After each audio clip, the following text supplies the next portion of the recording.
Wait, I have an introduction. Earth science time, that's the introduction. Okay, yeah, well, I need to... Earth science time! We're talking about soil. So, we had a little conversation before the video began. See me? Yes, Levi, I specifically told you not to use that word on the video. We had a little discussion about the difference between dirt and soil, right? So we decided as a class that dirt, when we say dirt in our normal usage, what do we mean, Natalie? We mean one of two things, probably. When we say dirt, normally we mean one of two things. Sediment, or what else, Colby? Weathering. Well, weathering is how sediments are created. What else, Skylar? Soil, right? We either mean sediment, which we've already talked about, or we mean soil, which we're going to talk about today. Okay, so soil is different from sediment. Kind of like, you know the thing about all squares are rectangles, but not all rectangles are squares. This is kind of true for soil. Soil can be made of sediment, but it's not wholly sediment, not entirely made of sediment. If it were, well, we'd just call it sediment, right? We wouldn't call it soil. We'd call it sediment. So what else is in the soil if it's not entirely sediment? I mean, you've encountered soil before. This should be something you were experienced with. What else is in there? Well, you can't say dirt. Remember, soil is usually... What did you say, Tyler? Rocks. Okay, there might be, but that's probably still sediment, right? Just larger sediments. Like but there's twigs. okay, so twigs, that might be one of them. What else is in there? Maybe fossils, but usually decomposed, not just animals, but decomposing biological material. So, to be very clear, it says not entirely made of sediment, but there is almost always some sediment. But there's also decomposing biological material. And so we're going to draw this little thing here called a soil profile.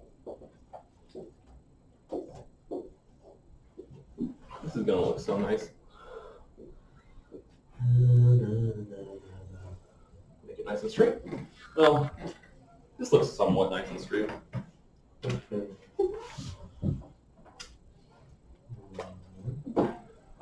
So this soil profile, this is kind of, I don't know if you remember this from previous classes, but we had this kind of idea with rocks that we called a stratigraphic sequence, right? And this is the kind of same thing. We will talk about stratigraphic sequences again when we talk about types of erosion in the next chapter, but for now, the soil profile is kind of like that, right? So usually, this is not generally what we talk about when we talk about soil profiles, but usually, what's true of this bottom layer? Do you remember we've been talking about this a lot because of the law of superposition? It's probably the oldest. It's been there the longest, right?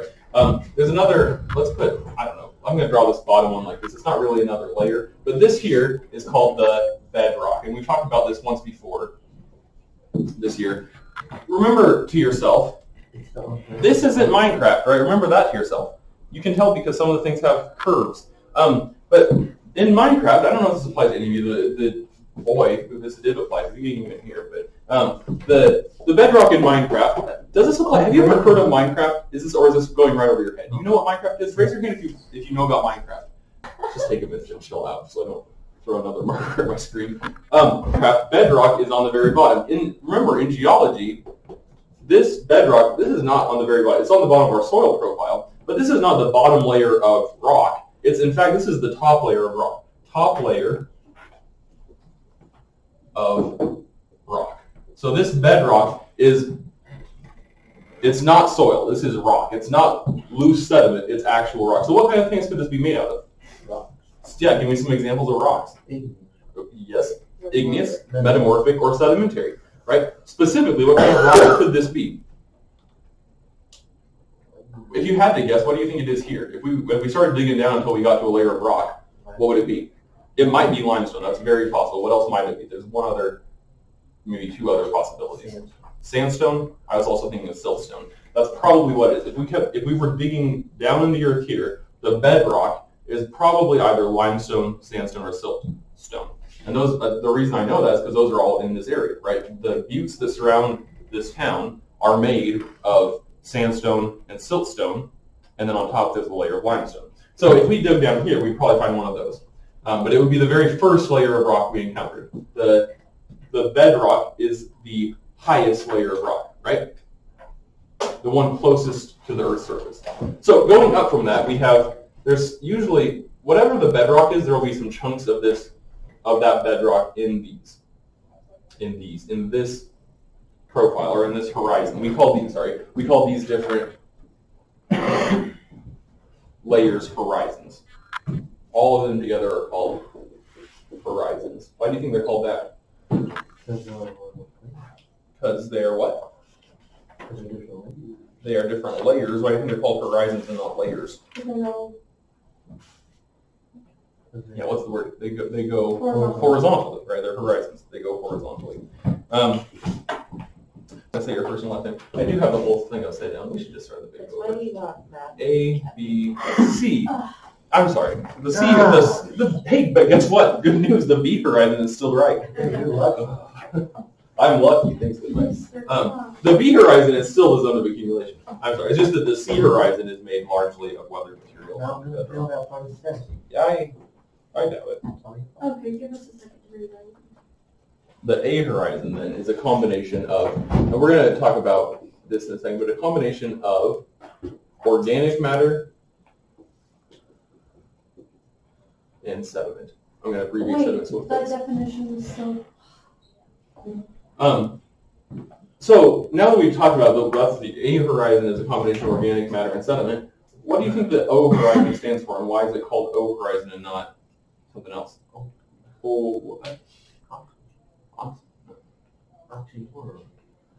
No. Organic. This is organic material, and we have a special name for this organic material, and it's called humus. I almost said hummus. Hummus has 2 M's. Humus has 1 M. Humus is what this is called, and humus is just a lump of decaying organic matter. Kind of sitting here on top, like leaf litter, right?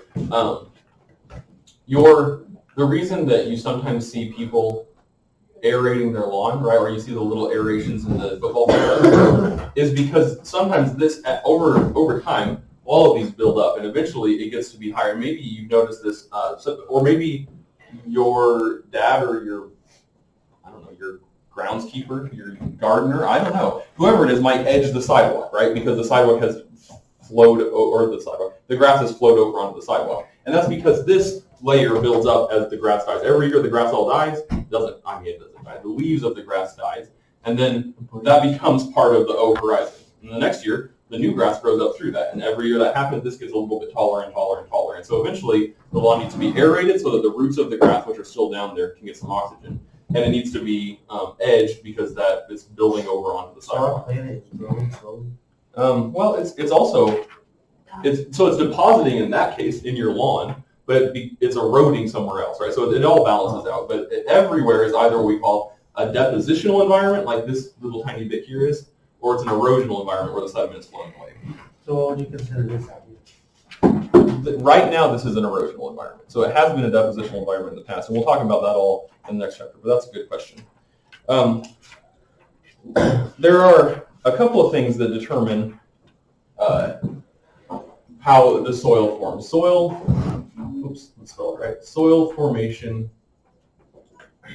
I don't want to use the word correctly. What is it? Soil formation factors. First of all, we need to define 2 things. We have something called residual soil and something called transport soil. And I know you have these in your vocab words because you wrote them down, but residual soil, what's residual mean? If something is residual, it means it has stuff. Do I mean resident? Yeah, it's related to the word resident, right? Which means it lives there, right? I'm a resident of the school. I live here. But residual means that it has what? Say again. It stays there. Yeah, it's something that has something. We could say that it's also related to the word residue, right? If you wash out a cup and there's still some Pepsi Cola left on the bottom, we can call that residue, right? But residual soil is soil that is made of the bedrock, that is on. Whereas transported soil is soil that has come in from made out of a different kind of bedrock. So residual soil is made out of the bedrock that location has, and transported soil is made out of some other kind of bedrock. But soil has some different, what do you think are the factors that can affect the way soil is? Let's just write a few ideas down. Environment. Yes, that's very broad. The environment, we could put all of these are going to be the environment, but specifically about the environment, what are the factors that affect the way that this soil horizon looks? Us. Do you mean us as human beings? Yeah. Maybe. Okay, let's do for that. Biological activity. What else? Erosion. Okay, good. Erosion. Which let's break this down into a few categories. What does erosion depend on? Gravity. Gravity. So how is the gravity going to change for any given location? No, but what might change that would affect the way gravity works on it? Well, let's put wind in a second here, but yeah, so wind could be another one. We're talking about gravity for now. What could change about the environment that would cause the gravity to be different in a certain area? Yeah, elevation. So I'm going to put here topography, which is something we talked about at the beginning of the year. But topography is the way the elevation changes throughout the landscape, right? So topography. And if you need to remind yourself, it should be in your notes, but topography, like I said, is the way elevation changes over the landscape. What else? What other kinds of erosion might there be that affect? Yeah, water erosion. And then besides erosion, or we're still related to erosion, but besides erosion, what are some other factors? Weathering. And that was determined, we said in the couple of, was it the last chapter? Or was it this chapter? I think it was last chapter. Weathering is determined by a couple of other different factors. Oh, it was this chapter. Yeah, the speed of weathering is determined by the, okay, yeah, so speed for mechanical weathering, surface area. Oh, Yeah, we got a lot of things right now. Surface area, composition. Remember we had like the temperature and humidity? So basically the same factors that affect weathering and erosion affect the soil. But additionally, and topography does affect erosion obviously, but additionally there's also biological activity. And then real quick we need to talk about the different kinds of soil orders. This map, they didn't, I don't know, scale this correctly in your book, but look at page 181. There's a map of the dominant soil orders in the United States of America. If you're on the YouTube and you don't have your book or you don't have the Earth Science book, you can look up map of soil orders in the United States and it'll show you all these. And look with me, we're going to just list a few of these that we see on the column there. You see the legend for this map on page 181? Yeah. Where's the legend? Yeah, right here. Good job pointing. It's on the right side there. What are some different things that legend indicates? Can you read those? They're really tiny. Aristotle. Okay. They all end with, what does it look like? They all end with this suffix. Let me write it. S-O-L-S. S-O-L-S. And that is from the Latin word. That sol is from, first of all, it's related to the English word for soil. So when we see the suffix sol, it means soil. So all of these are talking about different kinds of soil, which is good because that's what we're talking about too. Let me tell you some of these that you ought to know. We're going to look at them specifically. We have aridisol, and this is not all of them, but I just want you to write some of these down. Intisol, mollisol. That's a kind of That's right.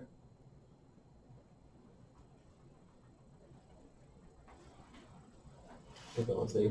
Yes, intisol. And then what's the orange one? Oh, the orange one is impossible to read. Can anyone read that orange one? Ultisol. Okay, that's what it is. I'm sorry. Ultisol.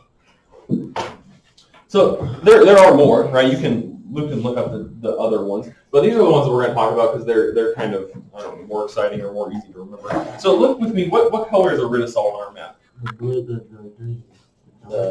The kind of like, yeah, It's like cream, tan, like a skin color. aridisol. It is. So look where it is on the map and what kind of soil might you think that is? Like what environments is that in? That like peachy kind of color. Like sand kind of. Okay, yeah, in the deserts. Okay, so this is, in fact, and you can tell kind of from the word, this is desert soil. It says aridisol. Intisol, what do you think about that? This is the kind of bluish one on there. That's probably like your more like blackbird. Where are you seeing that? Like, I mean, but where do you Colorado. see the, yeah, so there's You some see in the California. mountains. There's some in California in the mountains again. Is it about Do you water? see, do you see the state of Nebraska? It's in the middle. What is that big area there where Nebraska is? The, have you, yeah, it is where the Ogallala Aquifer is, or at least part of it, but that's the sandhills, the Nebraska sandhills. The biggest blue blob on this map is the sandhills. It is also sandy soil. Sandy soil, but it isn't desert soil. In this soil, now that I've confused myself earlier, I'm going to confuse myself again. The A horizon, the one that has chunks of the large sediment in it, that's prevalent, right? There's a very thin O horizon, a very thin C horizon, a very thin B horizon, but it's mostly A horizon. Mollisol, this is the one that you see most all over the map. What's that dark green? Where do you think that is? That's like that black. Yeah, so this is Rowan soil, right? This is like where it's got a lot of, what do you think in it? A very thick, what kind of horizon? Oh, yeah, it's got a lot of organic matter in it. And it's also true for the altisols, but the altisols have a large alder horizon. In fact, an altisol is a very old soil, right? It's been there for a long time. It's built up. All the layers are very thick. And I'm going to put another parenthesis. Thick layers. All of them are fairly thick. Let's talk about it right now. It's actually not that hard. So on questions about the types of soils, what you should probably know for your test are just those types that we just listed, and then the sol means soil. We'll leave that up here. So we have this. I'm going to draw a rough version of this ternary diagram. This is called a soil. This kind of diagram is called a ternary diagram. The ones where it's like a triangle. How many axes do we have? 3. So in this, we're comparing 3 different things. On our soil ternary diagram, it goes from 0 to 100% clay, which is on this right side, from 0 to 100% silt on this left side, and then on the bottom, it's 0 to, the 0 is over here, but 0 to 100% sand. We can use this in 2 ways. If this is the less common way, but if the soil diagram is marked, we can then just like read the little lines. We have lines going this way for clay, lines going this way for silt, and then lines going this way for sand. But we just read these axes as we would any other percentage axis. Like I said, if it's marked to be given, it'll say something like 30% clay, 20% sand, 50% silt. And you'll find those on this diagram. You'll find 30% clay, there-ish. What did I say, 20% silt? And 50% sand. And then you'll just kind of follow the lines. This one should be horizontal. This one's vertical, and this one. So they would meet right about there. And then you read what this little box says, which for us, that little box would say clay loam. And then you call that clay loam. You see all the different names that these soils can have.